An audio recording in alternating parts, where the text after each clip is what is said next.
Tahun ni saya ulas 3 peranti skrin boleh lipat jenis fold dan saya buat confession dekat sini. Dari segi perisai yang paling bagus dan paling premium dan bateri paling mantap, saya akan honestly cakap kat anda memang Honor Magic V5 ialah peranti yang on top dari segi specification. Tapi perisian dia agak mengecewakan.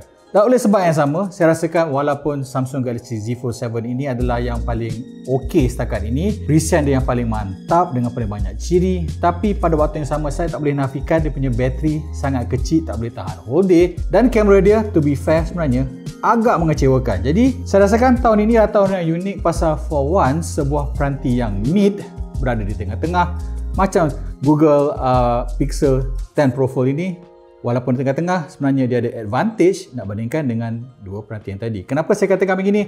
Ini luasan penuh untuk Google Pixel 10 Pro Fold.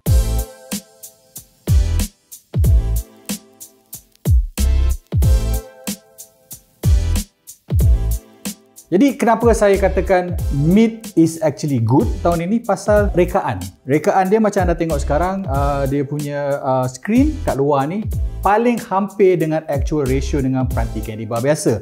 Dua peranti saya katakan tadi masih lagi a bit too long sampai nak access atas dan bawah, jadi almost impossible dengan sebelah tangan. Satu lagi benda yang kita dengar selalu orang cakap, wow, Magic V5 nipis. Wow, Z Fold 7 nipis.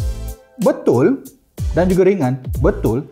Tapi hakikatnya macam saya cakap, ulasan saya untuk dua peranti ini beberapa bulan yang lalu, nak buka ia macam nak buka durian. Pasal nipis sangat, kena korek sampai saya takut skrin dalam rosak.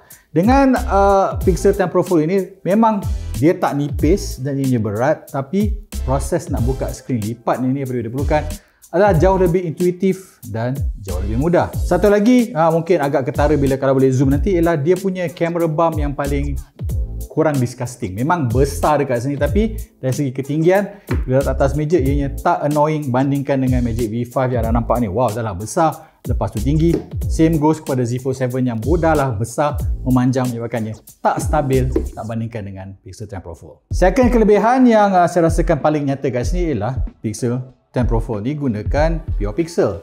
Jadi semua pixel drop, kemaskini 7 tahun, semua ciri-ciri baru yang kalau Google announce hari ini, malam tu anda boleh download. Yes, Samsung Galaxy Z Fold 7 juga dapat 7 tahun dia punya patch untuk security dan juga Android. Hakikatnya, anda still have to wait by region. Jadi, kalau anda perlukan update perisian yang paling bagus, paling cepat, obviously, this is the phone for you. Tetapi, ada juga a few disadvantages. Disadvantage satunya ialah kalau anda tengok masa pelancaran Pixel 10 Pro Fold tempoh hari, dia katakan ada banyak ciri AI. Contohnya macam dia kata, lepas ni kalau nak edit gambar dalam Photos, anda tak perlu type prompt, anda cakap je, Pixel, can you make the picture look brighter, for example. Yes, tapi ciri itu hanya boleh digunakan dekat Amerika Syarikat dan Kanada saja waktu ini. Kemudian banyak ciri-ciri yang diuar-uarkan juga, doesn't actually function as good as I want. Dan banyak ciri yang macam buat generative AI dan segalanya, saya rasakan tak begitu berguna. Jadi kalau semua ciri AI yang saya katakan tadi, satu ciri yang saya gunakan paling kerap sepanjang tempoh ulasan ni hanya recorder. Pasal bila saya buat interview dengan orang, dia akan auto summarize. That's the only one yang cool. Tapi ciri itu dah ada dekat Z Fold 7 juga dan juga ada dekat Magic V5. Jadi advantage dari segi ciri-ciri unik dekat sini tak ada bila ianya sampai dekat Malaysia. Added to that, pasal saya tak akan menipu kepada anda, saya punya main fold memang saya akan pakai peranti Samsung, dan oleh sebab itu I am used to certain features yang saya dah gunakan bertahun. Dan pada peranti fold dekat Z Fold 7 ini, satu perkara yang saya tak boleh live without sekarang ialah dia punya taskbar. Bila anda buka application dekat Z Fold 7 dekat skrin dalam, ada consistent taskbar dekat bawah. Jadi nak lakukan proses macam quick changing application, ini yang paling laju. Kemudian proses nak lancarkan dua aplikasi serentak mati window dekat Samsung more intuitive, dan nak lakukan app pairing juga semudah tekan ke atas pair this app. Dekat Pixel ni proses tu jadi susah pasal ya ada taskbar, tapi taskbar tu anda perlu flick dulu. Kemudian pada flick yang halfway tu baru anda boleh launch, dan kerap kali pasal saya tak berapa biasa lagi, bila saya nak flick untuk lancarkan taskbar kat bawah tu, saya end up minimizing window. Jadi frustration menambahkan masa dan membuatkan saya rasakan it's about time Google jangan terlampau pure pasal jelas sekali anda punya rakan macam Samsung ada dia punya solution yang lebih intuitif dan bagus.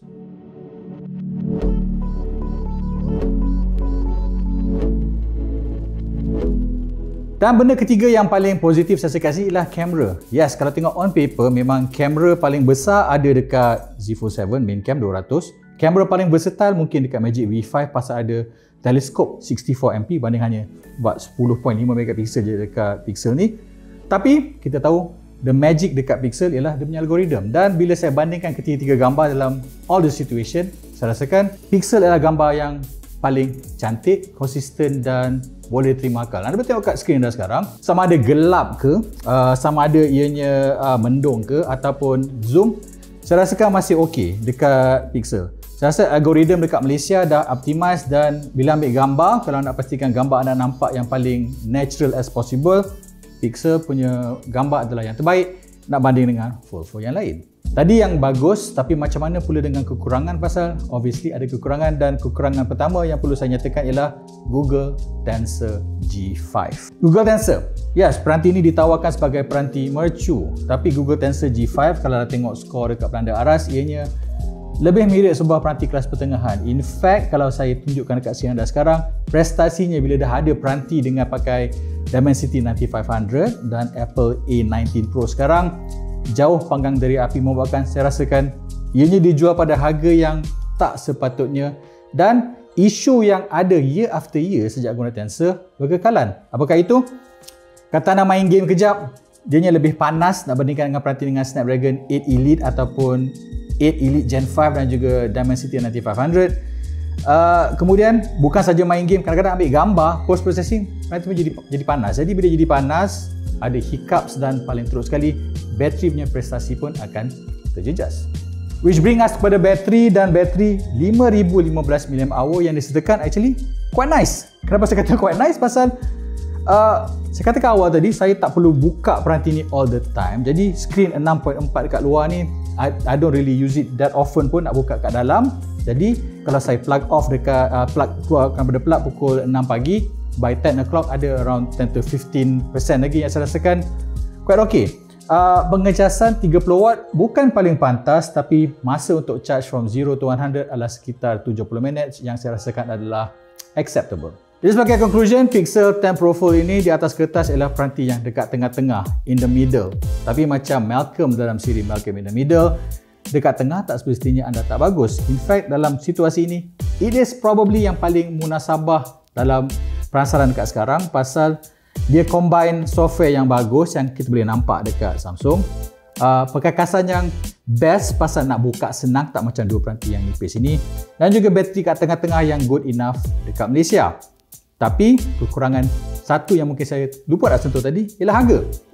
Harga start 7999 untuk base model dengan 256, sedangkan Z Fold 7 base model 7799 dengan same capacity, tapi Magic V5 6999 dengan storan 512. Okey, harga memang kalah, tapi again, kalau anda cari sebuah peranti boleh lipat yang in the middle, yang orang katakan bagi anda tak kekurangan sangat both ways macam apa berlaku dekat Samsung dengan Honor, this is probably one of the safest choice untuk peranti boleh lipat untuk tahun 2025. Baiklah, saya Hafiz Sarudin.